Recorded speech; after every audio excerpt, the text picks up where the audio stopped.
Good morning and welcome to Trevor Phillips on Sunday. It's now 2 days since the murder of Sir David Amess, the Member of Parliament for Southend West. In the quiet dormitory town of Leigh-on-Sea, there's still a sense of shock, almost disbelief in the streets. The MP was killed conducting his weekly surgery, meeting constituents in person. Here in Westminster, there would have been barriers to shield him, police to intercept possible assailants. But every week, in hundreds of towns, cities and villages, MPs and local councillors breathe life into our democracy as they come face to face with we, the people. They do so without protection, knowing full well that the next person they speak to may be there to do them harm. The question is whether the fatal attack on David Amess following the death of Joe Cox and similar attacks in recent years will leave a lasting wound on our democracy. This morning we contemplate both the man and the meaning of this tragic act. With increasing focus on the background of the attacker and reports that he was referred to the Prevent Anti-Extremism strategy, I'll talk to Home Secretary Priti Patel, who yesterday visited Leigh-on-Sea to pay tribute to Sir David. As that connection between the people and their politicians comes under greater strain, I'll speak to former Prime Minister Gordon Brown. And we'll talk to Labour's Shadow Foreign Secretary, that's Lisa Nandy. As we remember Sir David Amess, I'll talk to MPs in the region on both sides of the political divide, Conservative Andrew Rosindell and Labour's Wes Streeting, live from Leigh-on-Sea. And we'll hear from David Stanley, founder and chief executive of the Music Man Project, a charity of which Sir David was president. But first, I can now speak to Home Secretary Priti Patel, who has described fellow Essex MP Sir David Amess as a loyal friend who was deeply loved by the local MP. Good morning, Home Secretary. You were a friend. What will be your memories of Sir David? I have endless memories of David, but he was absolutely engaging, and his energy in particular, his energy, enthusiasm, passion, commitment, but also kindness, his absolute kindness to colleagues in Parliament. And I knew David for well over around 30 years, so that's a reflection of obviously how long both of us have been in grassroots party politics. And he was always there as someone that almost wanted to mentor, help, support, a sounding board, someone that was very dear and sincere. And those are the bonds that, you know, in political life, when you're in a political party at the grassroots, starting out, I look to someone like David in particular, and he was a neighbour of mine as well, as someone that would help, assist, mentor, guide, act as a sounding board. And, you know, he taught me so much about Conservative Party grassroots politics, but also being a good, humble constituency MP, which really was the embodiment and epitome of David, as we've seen through the tributes that have really been shared around and spoken about in his constituency as well, and I saw that yesterday. Much has been said about him and his kindness and so on across the divide. He was never a minister, apparently had no particular ambitions, and devoted his career to Basildon and Southend. Do you think that this dreadful killing is going to undermine the relationship between MPs and their constituencies? Well, I think it's a great question, really, and it's one that I suspect many of my colleagues are reflecting upon right now this weekend. And I've been in touch with many MPs since this attack on Friday. My own view is no. I've always believed, I've been a Member of Parliament for just over 10 years, and we are part of the fabric, the DNA of society, our democracy, freedoms, the chance for people to engage with us.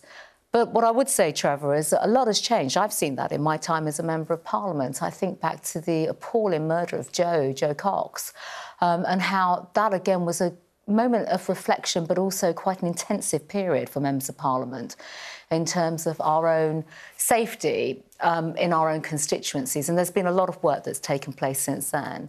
And I know, and I will say this without going into too much detail, because I think every MP needs to be conscientious of what they do in their constituency and how they go about their business. We've all changed our ways of working because of changing concerns, threats in society. We, for example, do much more booking appointments in advance, surgery appointments. So there are practical things. But I come back to actually your fundamental premise. This should never, ever break that link between an elected representative and their democratic role, responsibility and duty to the people that have elected them to be their representative. If you want to keep that link alive, then presumably you may now need to think about how we keep our members of Parliament and local councillors and so on safe. Have you got thoughts about what we now need to do? Because we can't go on like this, can we? No, we can't. We absolutely can't. But I think there are two things here, actually. One is obviously, no question, the safety and security of elected representatives. And yes, MPs, but Trevor, you've just said elected councillors as well. Thousands of them every Saturday, every weekend, actually many evenings in the week as well. We're in Westminster in the week, but councillors are out there every single day to preserve and protect, that very essence of our democracy. We should, rightly, our elected representatives need to be able to go around with confidence that they are safe and secure in the work that they are doing. That's the first point. But alongside that, you've asked the second question, or the second point, which is around practical measures. There are practical measures. There are many practical measures, and I don't want to sit here and discuss them all. But, for example, I've alluded to one already.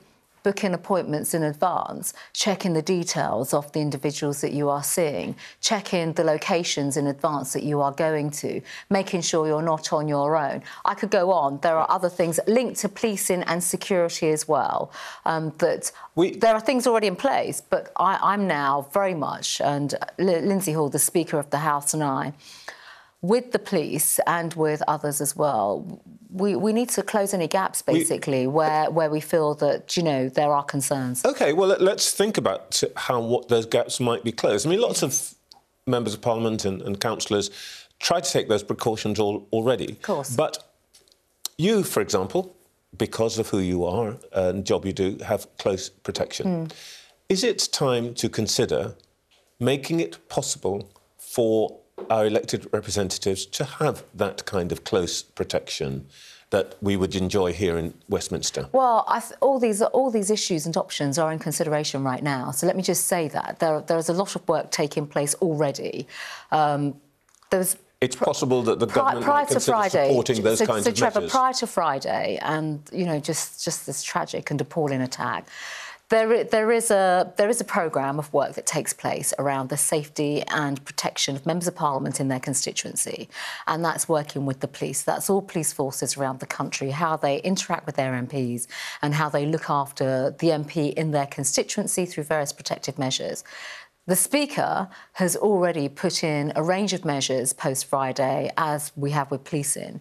But within that, there are other options that are being considered, such as when you hold your surgeries, could you have officers or some kind of protection while you're holding your surgery? Now, it's not for me to determine the mechanism for that right now, but there are discussions underway right now looking at a whole spectrum. That's only one example, and there are others as well that are actively under consideration right now. So the government would not close the door on providing resources for elected representatives to have, for example, security? There are resources there already in the system that would cover so much of this, Trevor.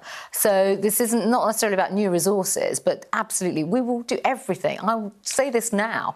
We will do absolutely everything to For me, this is, and for the government, it's about safeguarding our democracy and enabling our elected representatives to carry on doing what they do, serving the public. We are public servants at the end of the day. We are here to, conduct our duties in a way in which surgeries, face-to-face meetings, all those kinds of things in our constituency, as well as the work that takes place in Westminster. And would airport-style security, metal, arches and so on, would they also be under consideration? Well, that would be with the police and the House authorities. There are lots of things under consideration already, Trevor. All right, well, let's talk about the perpetrator. Obviously, you can't talk about specifics. We don't know very much, but you have ordered a review of MPs' security. We've talked about that. You also have underway a review of the PREVENT programme. We already know this man was in some way in the notice on the radar of the PREVENT programme. But do you think that there is now a case, this one, the London Bridge, something similar, for beefing up the review that's going on of the PREVENT programme? Because clearly it looks as though people are simply slipping through the net. Well, I think, first of all, Trevor, you've already touched on this. I can't speak about any of the specifics, and that's totally not for me to do, and that being proper in light of the fact there's a live police investigation. PREVENT is going through an independent review right now. It's timely to do that. We have to learn. We obviously constantly have to learn, not just from incidences that have taken place, but how we can strengthen our programmes. The government has a duty and a responsibility when it comes to the work that we do in de-radicalisation, the type of programmes that we put forward, the investments that we put in place to ensure that the system is working. And let's not forget, with PREVENT programmes, channel programmes, it's not just a policing component, it's multi-agency, social services, education, health, etc. So that is why there is a review underway right now. We want to ensure that it's fit for purpose, robust, doing the right thing, but importantly, learning lessons, always building upon what is working and addressing any gaps or issues where the system needs strengthening. I think it's also important to recognise right now that there are so many different component parts around PREVENT and channel programmes, and it would be wrong for us to automatically assert that people that go through or have a referral to PREVENT are automatically going down the stream of de-radicalisation. Many of them could have other factors as well. That is the purpose of this review. I understand, and I don't want to take you into places where all you can say to me is, I can't talk about that. Sure. But do you have any anxieties that this thing is not doing what it was invented to do, which is to intercept and to anticipate the sort of problems that we're seeing emerging? Both, the examples of Joe Cox and David Amess are the pinnacles, or the worst. But we know that there are other examples of this going on. Are you not worried at all that this programme is essentially not doing the job that it's supposed to do? I'm not going to make assumptions right now about the PREVENT programme and the work that has taken place over a number of years, Trevor. There is an independent review taking place of PREVENT right now. But what I would say is absolutely right, through that review programme or that process that's in place, that we constantly learn and we improve and we strengthen. That is absolutely right to do. That is why we have the independent review taking place. But on top of that, we have to recognise that the entire landscape around radicalisation, extremism, individual behaviours, lone actors, it's not binary. It's a complex landscape. I get that. And literally, we have to go under the bonnet, as actually our intelligence agencies do, our police do, other aspects of the state do as round, case by case, to look at what is going on. I get all of that, but other public figures, other members of Parliament might be sitting here this morning and saying, we're reviewing, we're considering and so on. Next week, we are going to put ourselves at risk. When is somebody actually going to do something? Well, I think how long do they have to wait? So how many weeks do they have to risk their lives? So, first of all, Prevent is going through an independent review, so that's one thing. In terms of your important point, the immediate point around safety and security of individuals, Trevor, there is a lot of work that has taken place already, and there is more work underway Friday, yesterday, today, and going forward with policing in constituencies, but also with the parliamentary authorities around security of MPs. And that is absolutely geared up. I should emphasise this. That is geared up around looking at this weekend, members of Parliament are in their constituencies. Next weekend, members of Parliament will be doing the same again, out and about. And alongside that, what are the protective measures that we can put in immediately? So this isn't a case of let's wait for 2 weeks, 3 weeks, 4 weeks. These are immediate changes and measures that are actively being put in place and discussed with MPs. What are those measures right now? So, first of all... What difference will we see well, between now and first of all, MPs have already been contacted by their local police forces, so that's 600 plus MPs, around what are they doing, sharing information with the police so that the police know where they are, checking their actual physical security. It's all the practical measures, basically. These are one-on-one conversations that are taking place, and rightly so, absolutely rightly so. But with that, making sure and giving members of Parliament the confidence for them to go around in their constituencies and having that advice from policing and security as to how to keep themselves safe. Let me ask you about a broader question, which you yourself, in a way, stand at the centre of. The issue of civility in politics. Some people have been saying, actually prior to Friday, but certainly in the last 2 days, that part of what's happened here is that politics itself has become coarser, that there's been a language which homes in on particular individuals, and you yourself have been, I think, the subject of pretty unpleasant commentary and attacks and so on. Do you think that there is a problem with politics itself, in particular the House of Commons, in the way that MPs talk to and about each other, that has produced an atmosphere in which this kind of violence can take place? Well, I think, first of all, this isn't just about the House of Commons. This is about wider public discourse. And I would also go as far to say social media, anonymity on social media, where members of Parliament are subject to some of the most cruel comments, attacks, and they are relentless. Many of them are relentless. My colleagues go through just some of the most appalling attacks I've seen online, and I have as well. But, Trevor, you've asked specifically about the House of Commons. I think, first of all, Parliament and the House of Commons has always been the home for robust debate, and that's how we articulate robust debate, views, etc., etc. You've asked about the coarsening of discourse in Parliament. I personally, and I can only speak from a personal perspective, I always strive to ensure that I respect colleagues even when I disagree a political point or point of policy that may be, levelled against myself. But there are some clear guidance as well. The Speaker speaks very strongly about debate, tone, how we articulate ourselves, present ourselves in Parliament.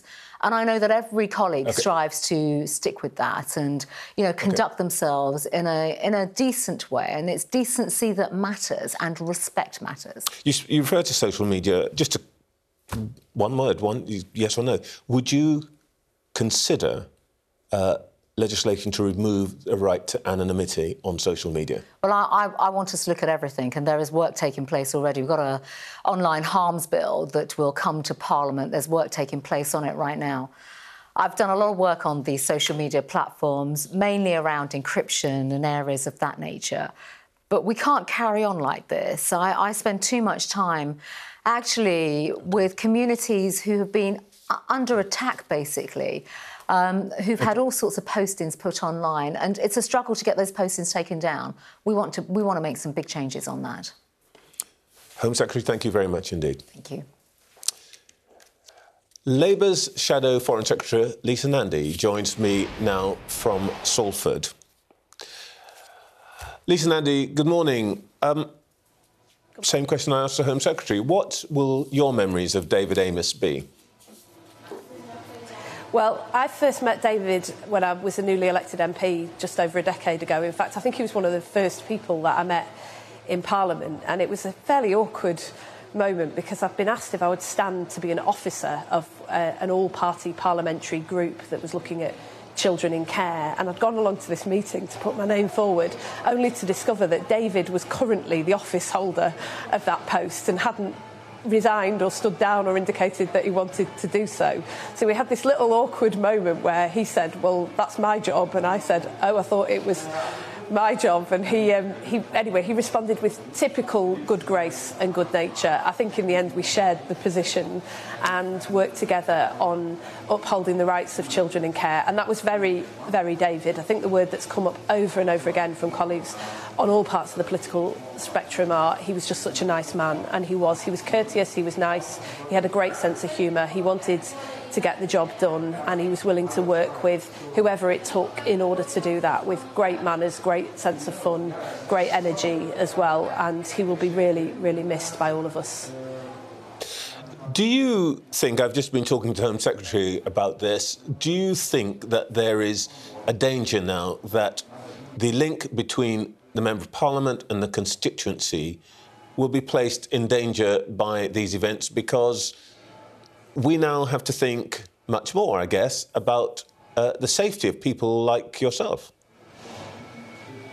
I think my bigger fear is that this just keeps happening and we keep having this debate and then nothing very much changes. The Speaker of the House of Commons, Lindsay Hoyle, and John Bercow before him have made big efforts to try to step up support and security for MPs, but the truth is that this isn't felt equally. There are some MPs who are far more at risk, who face far more abuse. There was an online report by Amnesty International a few years ago, for example, that found that Diane Abbott received half of all the online abuse levelled at members of Parliament. So there are additional measures that are needed, not just about security, but just about support for people to be able to go about their daily lives, about proper advice. There's a huge disparity between the advice and support that's offered by different police services around the country. I mean, I had an experience of being accosted outside Parliament a few years ago during a rally. It was a Leave rally around Brexit. There was effigies of Sadiq Khan and Theresa May being dragged through the street. We were told by police officers we had to walk through that rally in order to get into Parliament. We were surrounded and there was very little response, and when I complained to the parliamentary authorities about it and said there were people standing there watching this unfold, I was told, well, unfortunately people have strong views about Brexit and they're entitled to voice them. Of course I accept they are, but I don't accept that members of Parliament should be blocked from entering Parliament or intimidated in the course of their daily duties. I've spoken to other members of Parliament who've had an amazing response from local police forces, so it's still very patchy. And I think we've got to get away from this idea that it's about whether you protect MPs or whether you protect democracy. You have to protect MPs to be able to go about their daily business and be free to speak on behalf of their constituents if you want to protect democracy. We've got to get the balance right. Practically, realistically, I don't think I managed to get anything very specific from the Home Secretary. But what would you do? What would you want to happen now that would make you feel that you could carry out your democratic duties in full confidence that you would be safe? I'm not sure that we can ever get to that point, if I'm honest. We've had Stephen Timms, one of my colleagues, was stabbed a few years ago. We had the case of the Lib Dem MP before that, whose caseworker was killed. We've had a plot to murder Rosie Cooper, my neighbouring MP, and of course what happened to Joe and now David. I'm not sure that that moment is recoverable. I say that with sadness, but I think there's an element of realism about this. MPs are well known in our constituencies. People tend to know where we live.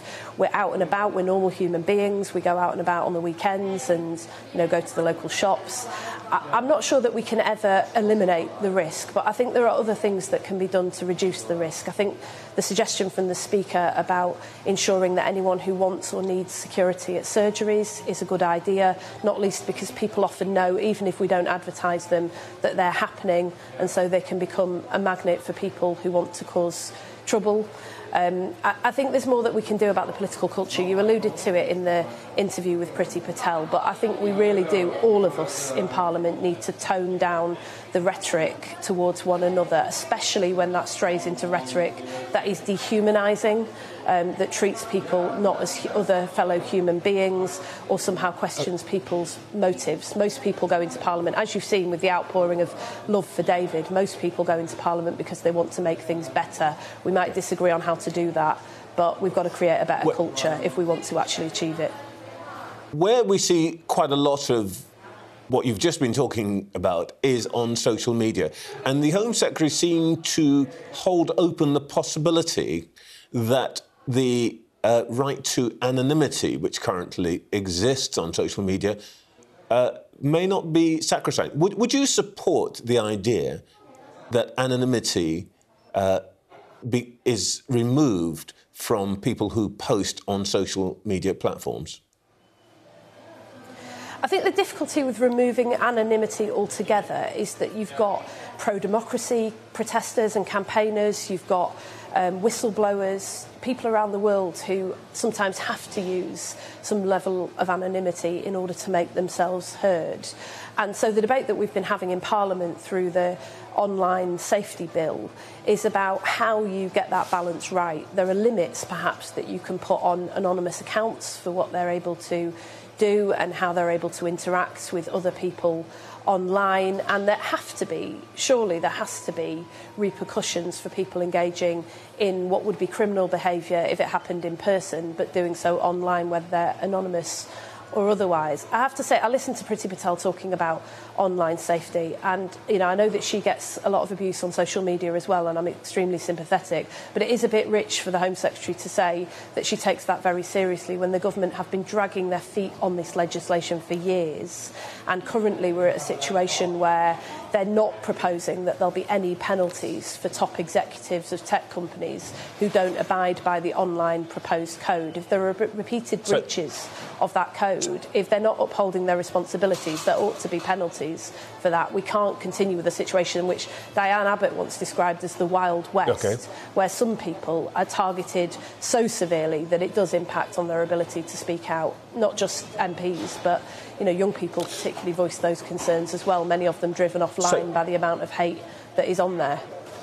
So on social media, you would be open to some limits on anonymity and also new penalties for the social media platforms.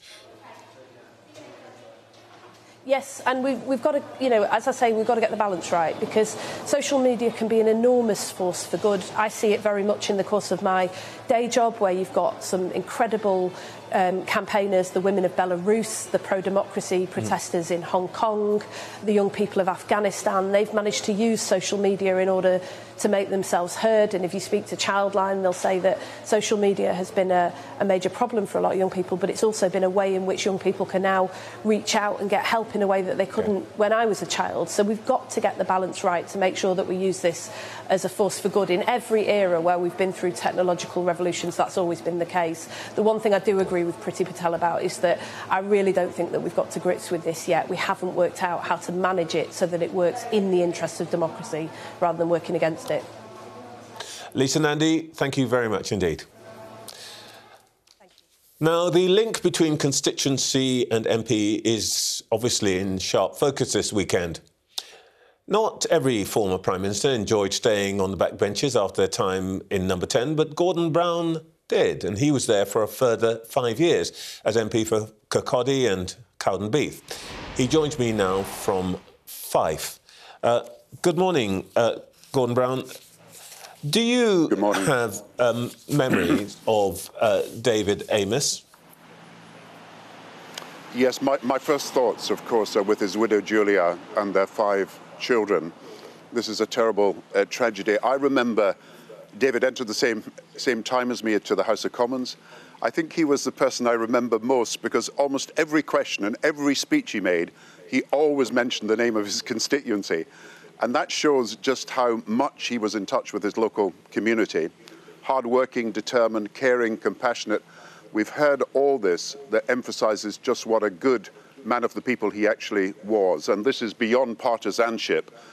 You've got to pay respects to someone who really died doing something that he enjoyed most, which was listening to, consulting, helping, serving his constituents. And I will remember him as a great constituency MP, as I know everybody else will who is in the House of Commons today also. What, of course, has emerged in the discussion of the aftermath of this dreadful event is the relationship between the Member of Parliament and the constituency.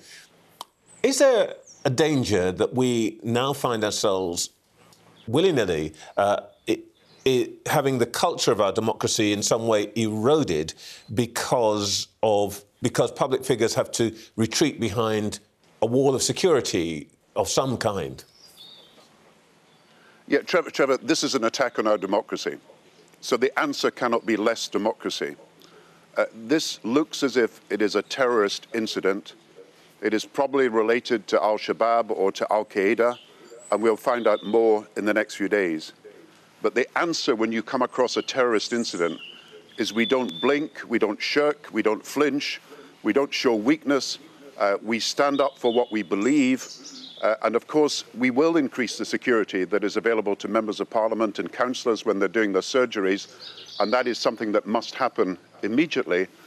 But it's true also to say that we must not allow our democracy to be diminished because a terrorist attack has occurred. I think the history of dealing with terrorism is that if you ever show weakness and you ever give the impression that coexistence is impossible and that you're going to back away and give up on your values, then you show something that gives terrorists hope, and we must not do that. You know, hearts are broken, but our resolve must be unbreakable. A life has been tragically destroyed, but our values, our democratic values, they are indestructible, and we must show that now. If you were in government now, would you consider, for example, you as a former Prime Minister, I think are entitled to close protection, i.e. bodyguards and so on, would you favour making that possibility available to members of Parliament now? Yes, because if there is a risk to anybody who is a member of the general public or a member of Parliament, and the risk is apparent to the police authorities, they will do everything in their power to protect that person. And I think what the Speaker is doing, and Harriet Harman's called for a Speaker's conference on this, is absolutely right. We must say to members of Parliament, of course, be careful where you hold your constituency surgeries in a place that is protected, but at the same time, if you need police protection, that is going to be available. And it need not be obtrusive, it need not be so obvious, but I think the protection has got to be made available now to members of Parliament who feel that there is a risk to what they are doing. And I think that will be introduced in the next few days. One of the things that I imagine that David Amess, and we both knew him well, would probably be saying, though he's a man of great compassion, kindness, and if this had happened to somebody else, he would be the first to express his sorrow. But I guess he would also be saying that events should not come in the way of public servants continuing to do the important things they need to do, looking after their constituents. And I want to talk to you about one of the human issues that you've raised, which is, of course, the impact of COVID, particularly in developing countries. When we last spoke, which is back in June, you said that there were millions of doses of vaccines which you thought should be shipped to developing countries were sitting in storehouses in Europe. Where are we on that now? Well, you're right to ask this question because we've got a detailed report appearing tomorrow that shows there are 240 million vaccines that are lying in Europe and America that are unused, not likely to be used for months. Many of them may go to waste, and that would be criminal, which could immediately be airlifted out to those countries where the level of vaccination is so low that not even the nurses and doctors are protected, and certainly not the elderly vulnerable. And you know, Boris Johnson promised at the G7 that he was going to vaccinate the whole world. He made this bold announcement that by next year everybody would be vaccinated who was an adult in the developing world as well as the developed world. But since then, so little has happened that we now face the possibility that every target is being missed. 10% by September missed, 40% by December likely to be missed, 70% by next year likely to be missed. And so we've got to take action immediately to use these unused vaccines to save lives. You know, 100,000 lives have been saved in Britain because of 100 million vaccines. How many more lives can be saved in the rest of the world if we get these vaccines to people who need them? You, if I may say so, you used the word criminal there in an answer which you also referred to the Prime Minister. Why do you think this hasn't happened? Is it just incompetence, or is there something deeper going on here? Yeah, I was talking about neglect, and I do think that this is a lack of coordination. If President Biden, Boris Johnson, Ursula von der Leyen at the European Union, Justin Trudeau, if they came together, they would find that they had these unused vaccines, that they're not going to use them. Even after all the boosters, they are excess vaccines that are not going to be used, and they should get them out as quickly as possible. And month by month, this number of extra vaccines will grow. Another 200 million next month, 200 million by the end of the year, 1 billion in total by January. Now, we've got to get them to the people who need them. Otherwise, people will say that the neglect is unacceptable. If 100 million or so vaccines, as we predict, go to waste because they pass their use-by date. This is the biggest public policy failure at an international level for years, outside war, in peacetime. And really, to save hundreds of thousands of lives by using the vaccine, the miracle of which is available to us, is something that needs the coordination of the leaders. Only they can release the vaccines, not the IMF or the World Health Organization. The leaders have got to make that decision. They ordered the vaccines, they over-ordered, and they can now make them available. If I recall correctly, when we discussed it before, actually, on the very day, I think that the President of the United States was calling a meeting of his fellow G7 leaders to do exactly what you've just said. Why didn't that happen? I mean, why didn't we hear more about that?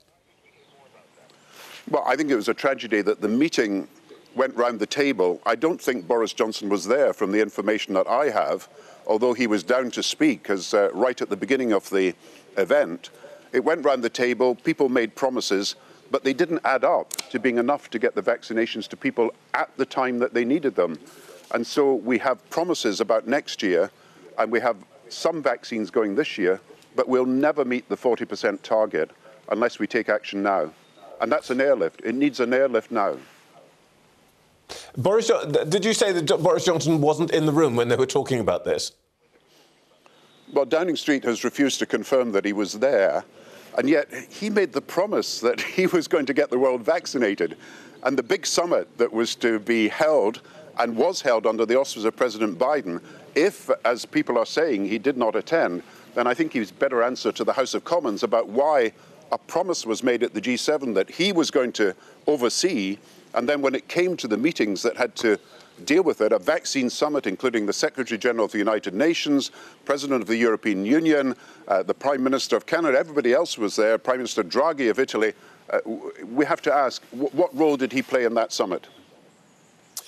Can I just briefly return to the issue of this morning and ask you about the tone of politics right now?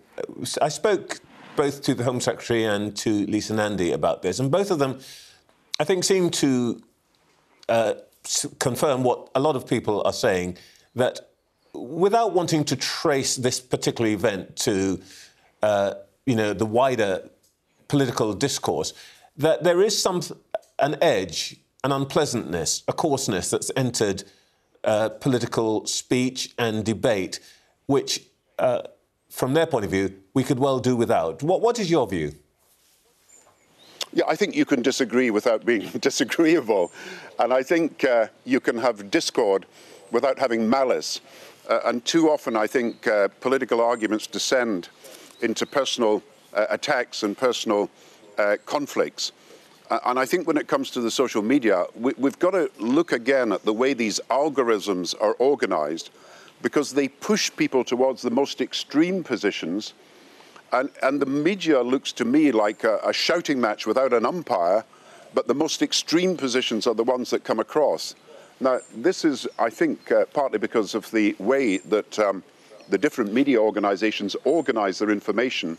And I think something's got to be done to look at online harm that is resulting from this. So, yes, we've got to clean up here, but let us also remember that if this is a terrorist incident, we are dealing with a group of terrorists or a group around a terrorist who believe that coexistence with the West is impossible. And we have got to show by the strength of our democracy and the strength by which we reach out to other countries and call for cooperation that this is not the way that we see the world, and this is not the way the world has got to be. Terrorism has got to be fought directly, head on. Gordon Brown, thank you very much indeed. Thank you. Tributes to Sir David Amess have come in from across the political divide, with many pointing to his commitment to the local area and his constituents. And I want to speak now to two members of Parliament from the Essex region, the Conservative MP for Romford, Andrew Rosindell, who's been friends with Sir David for 40 years, and the Labour MP for Ilford North, Wes Streeting.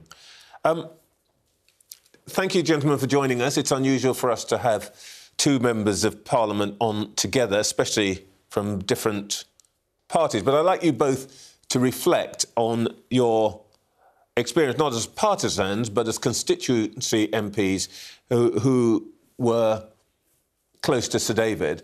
And I just would like, starting with you, Andrew, if you want to say something about your memories of him.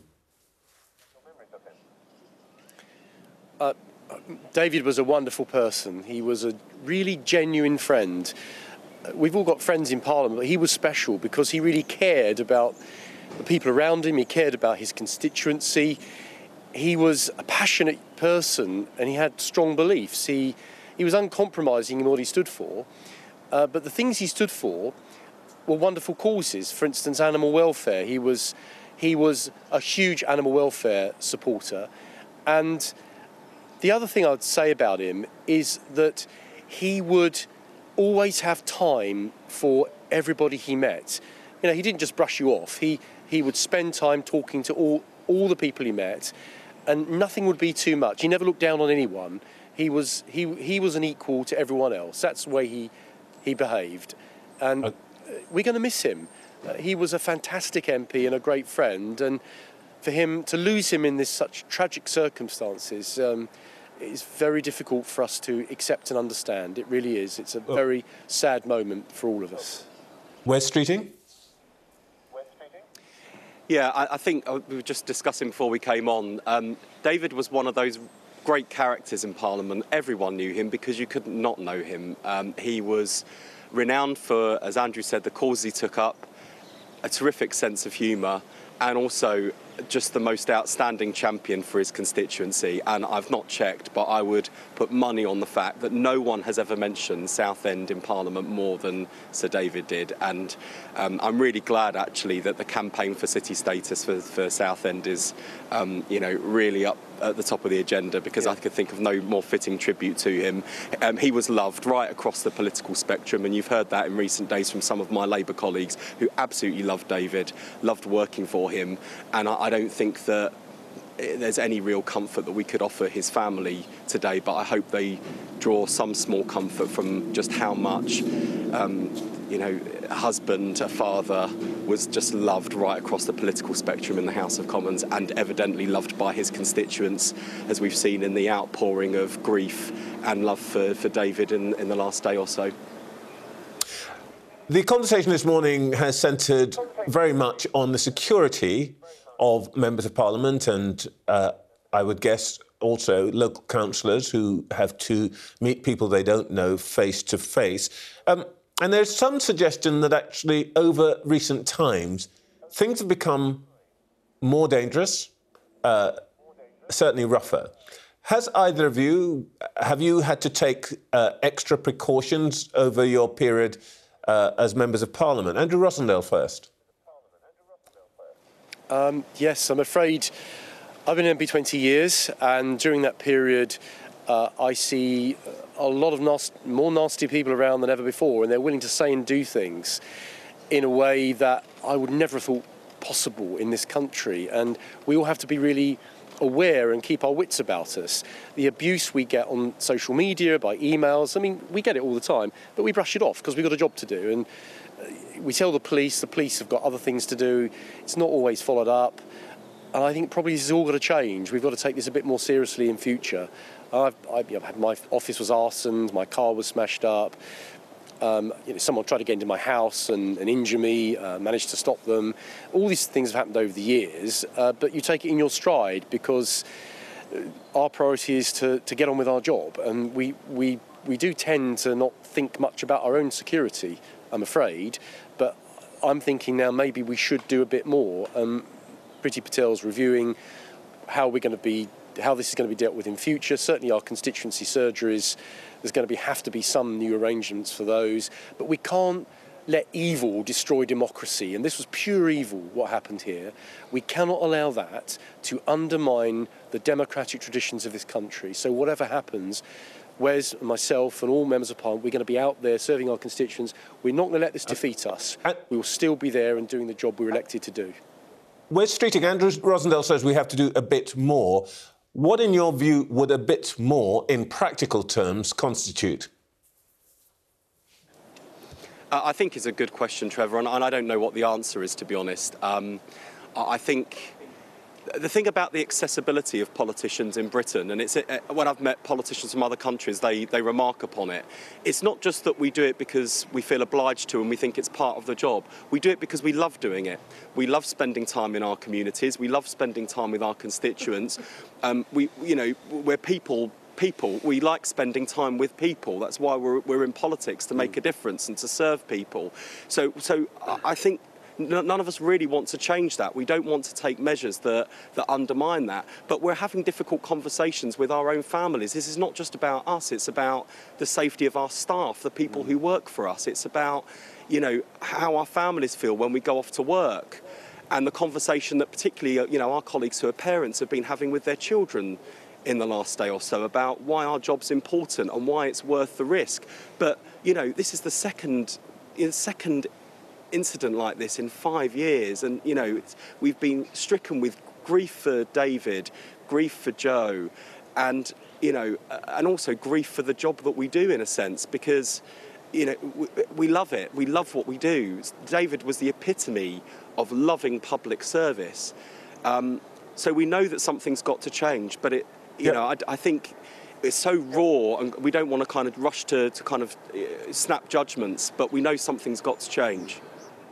There's a lot of talk about reviews and consideration and so on, but are we going to be here again in 3 years, 4 years, 5 years, as frankly we were after the Joe Cox murder, where everybody said things have to change, but actually it's hard to identify a practical measure that has been taken? Wes? I really hope not.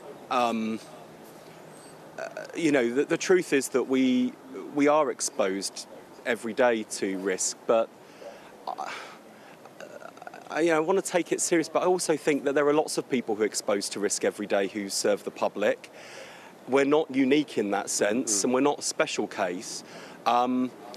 And I don't want people watching your programme this morning who would be outstanding public servants, whether as councillors or members of Parliament or working in other public-facing roles, to think this is no longer for me. I don't want to do that. I can't tell you, Trevor, how much I love doing this job. And I know I speak for Andrew on this because, lived in your constituency at one point. Parliamentary neighbours, even though Andrew drives around my constituency every election with his loudhailer trying to get me out. I consider Andrew a cross-party friend. We love doing this job, absolutely love it, and I wouldn't want anyone to be put off. But part of that has got to be, I'm sure, making sure we're safe. Andrew Rosindell, many people would say that part of what we are seeing now is an atmosphere that is generated by a heightened rhetoric and the way that people talk about and to each other in politics, not least members of Parliament themselves. To what extent do you think that this changed atmosphere actually is the responsibility of parliamentarians themselves?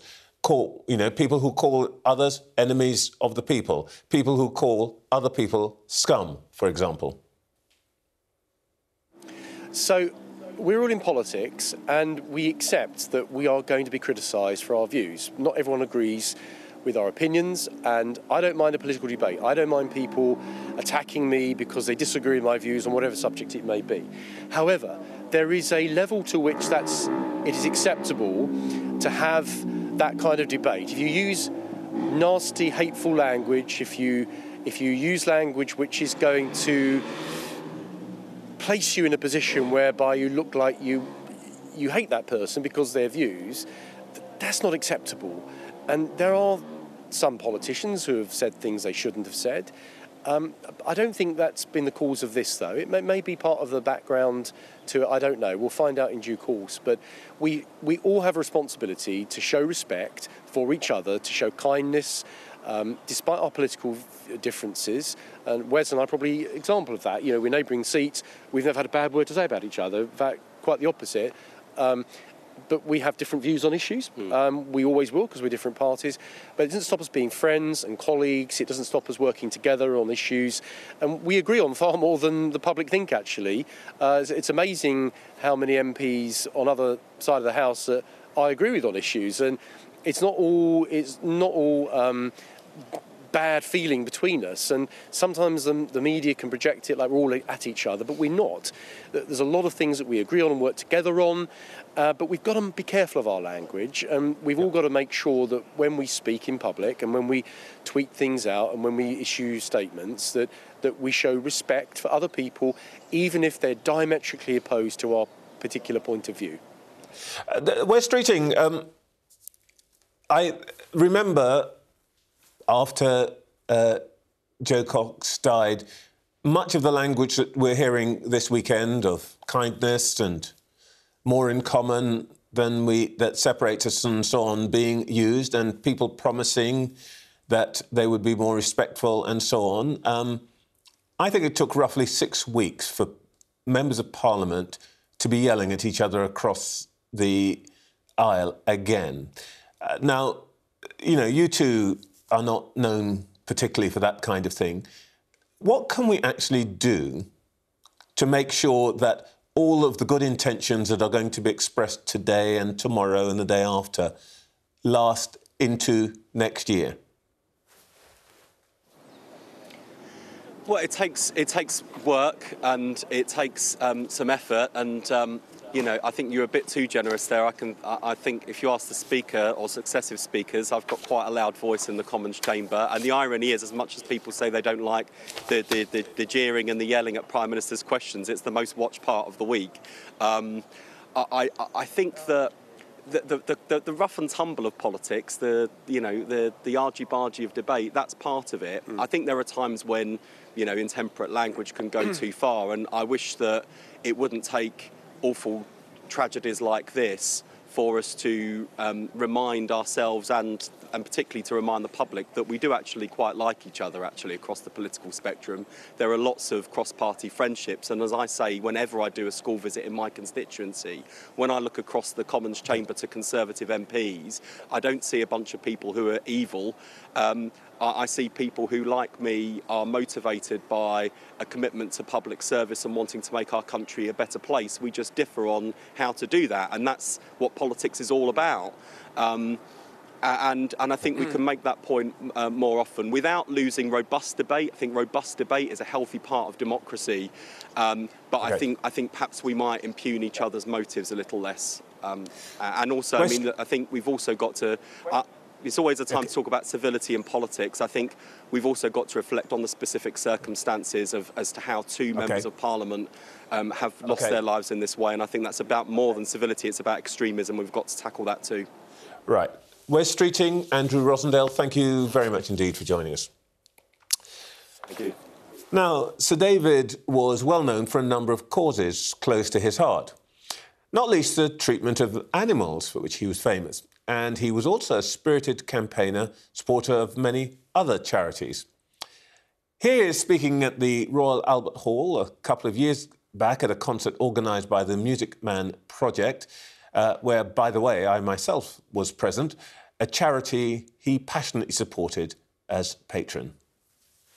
It's been enjoyed by you, the family and friends and relatives, and I can only just begin to imagine how each and every one of you must be bursting with pride at what these people have achieved tonight.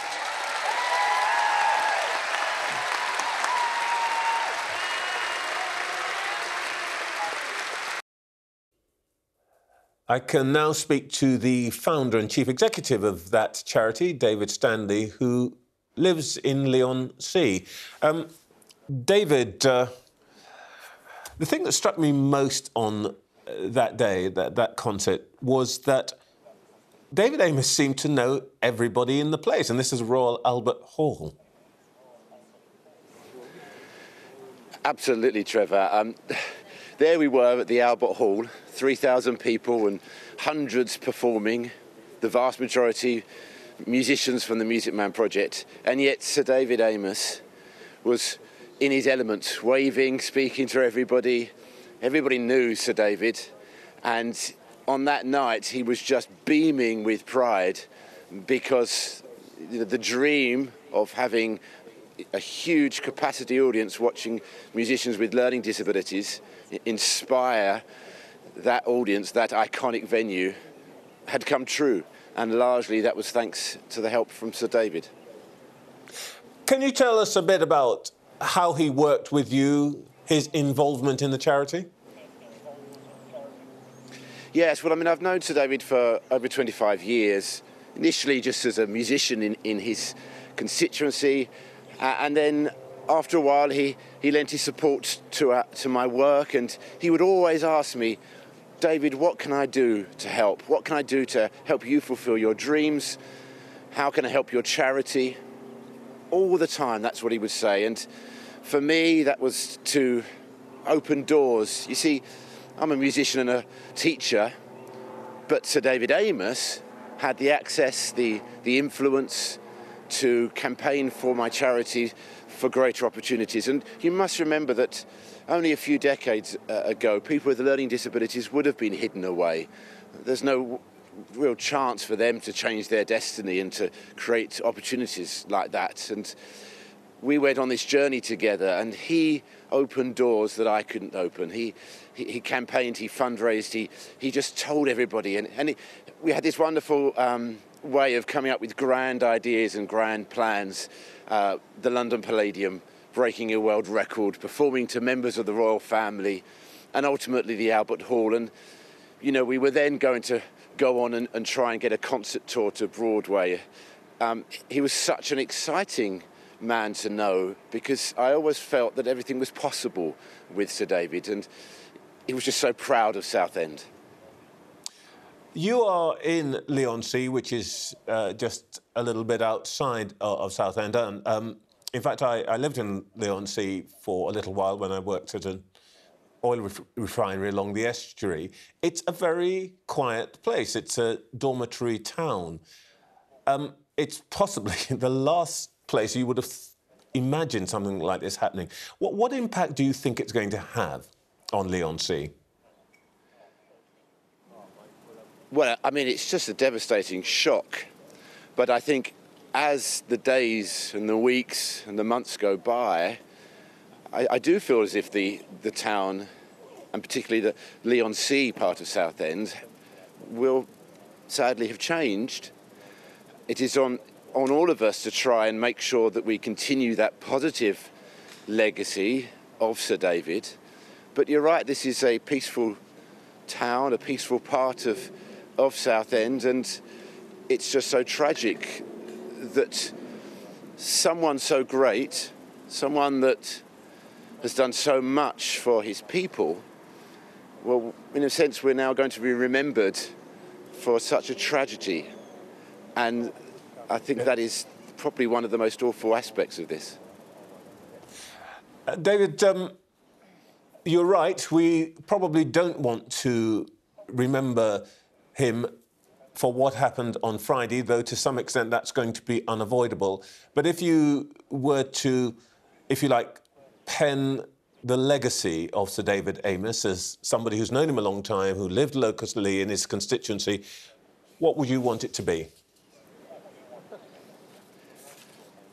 Well, so much, but I think probably a champion of people, a champion of Southend, but most of all, an outstanding constituency MP that seemed to me to be happier serving his people, helping his people, than anything else in his life.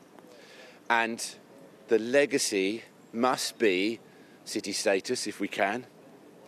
The legacy must be the continuation of his work for his charities. But most of all, I want to remember him for the person who stood up for the people that were vulnerable, that were difficult to reach, that were the people that often were left behind. And that is perhaps what people don't know so much about Sir David Amess. David Stanley, thank you very much indeed.